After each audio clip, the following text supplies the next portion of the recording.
Welcome. Today I'd like to present to you a proposal for Kindred Spirits. Kindred Spirits is a wine bar concept that is based on the idea of enjoying wine made by BIPOC wine professionals paired with food from cultures that have been influenced by the African diaspora.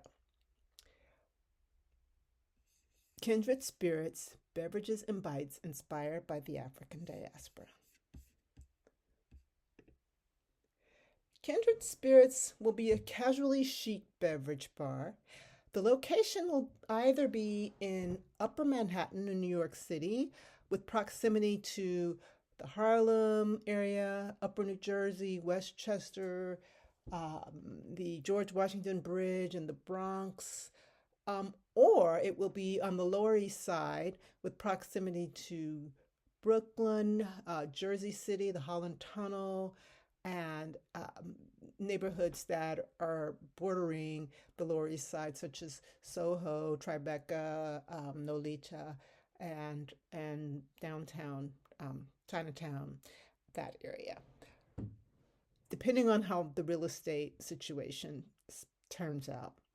The area where we locate the bar will be in an area with stores and foot traffic, and ideally near subways and other forms of public transportation.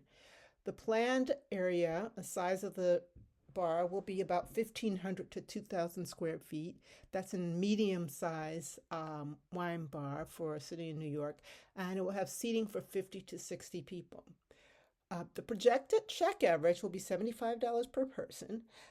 $40 of that will be for food and $35 for beverages. This is a little bit more for beverages than the normal split at a typical restaurant because this is a wine bar.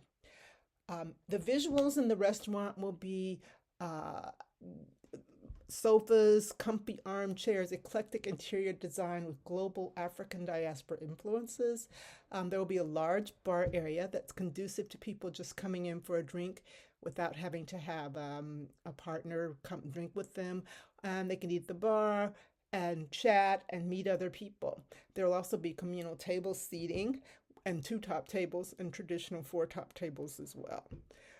And there will be a private event space in the wine cellar where trophy bottles of wine will be displayed and people can have private wine tastings, events, parties, and other types of celebrations.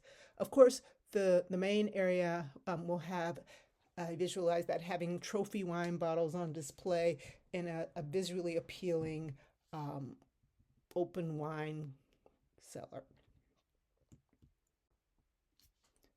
So the products that we'll serve in addition to wine at Kindred Spirits will be spirits and liquors from Black-owned or spirits companies and cocktails and mocktails made using fresh squeezed juices and extracts, African diaspora inspired flavors, spices, and ingredients. And of course, we will have alcohol-free wine and beverages given the trend towards people drinking less alcohol. The vintners and people of color, of Black people, BIPOC vintners around the world will represent wineries in the United States, Brazil, North Africa, South Africa, France, Italy, New Zealand, and even Argentina. So what differentiates the wine program at Kindred Spirits? The first thing is we will be selling wines by the glass. We have an extensive wine by the glass list planned, and the wines will be sold at reasonable markups, a la Mark Murphy Landmark's business model. This business model will not give us the highest profit, or it will not give us the lowest pour cost percentage, but it will encourage sampling and experimentation.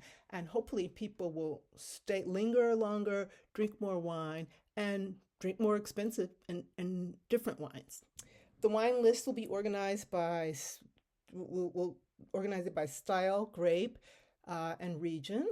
There'll be a mix of classic varieties as well as more obscure and indigenous varieties, along with classic, natural, biodynamic, and organic wines. Wines can be ordered by the glass or a la carte or in tasting flights.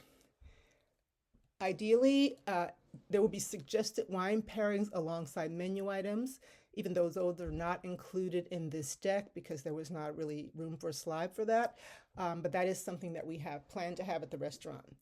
Then there will be an expertly trained sommelier staff since we will be offering some wines that people may not be familiar with, to be able to handhold and walk people through the wine list. So these are the small bites, ideas for the small bites that will be on the eclectic African diaspora cuisine. There's food from West Africa, inspired by West Africa, Brazil, North Africa, South America, South Africa, of course, the United States, the Caribbean, and South Asia. The price points are between $10 to $12 to $25 a serving. So these are kind of tapas style dishes. This is the wine by the glass list, and there are about 35 wines on this list. It's a pretty extensive wine by the glass list. We have sparkling, white, rosé, red, and artisanal wines, which are natural, organic, and biodynamic wines. In the sparkling, white, and red rosé category, there are wines from France, Brazil, Italy, California, South Africa, France, New Zealand, Oregon, and Lebanon, and Washington State.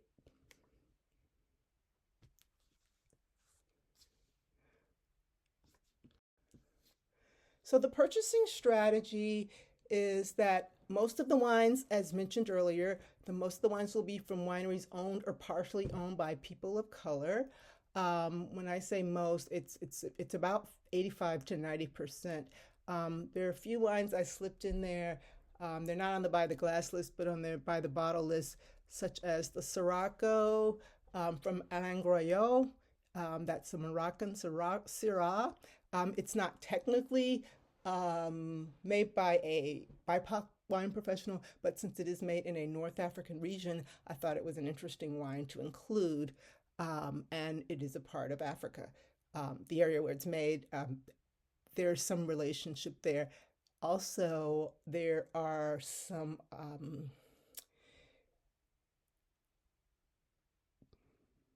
wines that are partially owned by BIPOC people, or the BIPOC person might be an investor or distributor for the wine, such as the Casa Valduga Brazilian sparkling wine that is distributed by Heritage Link Brands. The wines will be from diverse regions, as we've seen, as demonstrated in the slide before.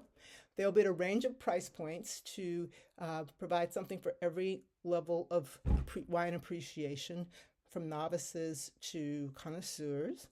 Of course, sparkling white, rosé, and red will be available for the traditional wine consumer, but we'll also have artisanal wines and some experimental blends and varieties, such as some blends of, there's one unique blend of Merlot and Chardonnay from California, and it's an organic natural wine.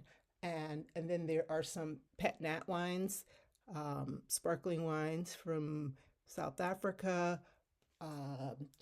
It's just a really interesting and diverse list. I think you'll find the list will be attached separate from this presentation, and I think you might find it fun to browse through it. Of course, alcohol-free wines will be on the list as well. The pricing strategy, it was somewhat a little bit unconventional, and a little bit more work to figure out the pricing strategies for these wines, because a lot of them are not in the traditional beverage books at wholesale prices. So I had to do a little bit more independent research and some kind of guesstimation and make a few assumptions.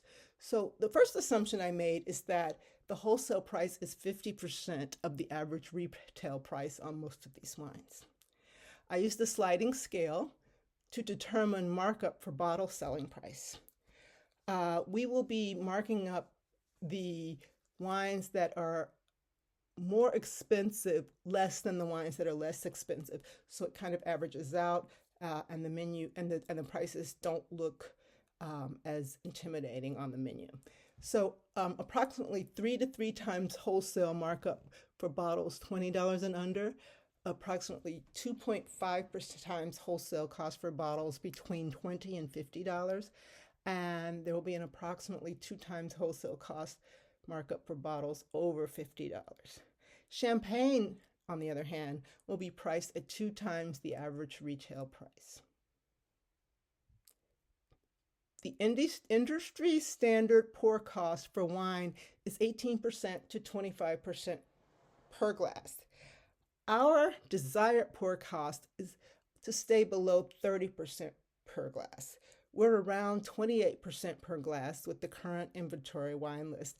And we're comfortable with that because we are trying to, as I mentioned earlier, we want to give the customer a reason to come in, and we want to have a reputation for fair pricing and low markups on our wines by the glass to encourage people to come in and try new wines and spend more time enjoying the wine and the food and meeting new people in the environment. We think this is going to pay off over time, and we will get a higher check average, even though the pour cost percentage per glass might not be as low as in some places. We're going to take the gamble that the volume and the ticket cost, the price, the average check average will make up the difference for that. So the opening inventory, we plan to have 65 different wines. The total inventory cost is $22,080. We're buying a case of every wine that is on the list, but the wines by the glass, we are buying 2 cases of the wines that we're serving by the glass. So that comes to a total of 1,188 bottles. We're excited about this concept, and we think that it is a unique and an inventive concept that's past due. And if you want to learn more about how I came to the conclusions and designed this list, this is a list of resources, references that I used to come up with my wine list and the assumptions for my financials. Thank you, and I hope we can see you at Kindred Spirits sometime in the next few years.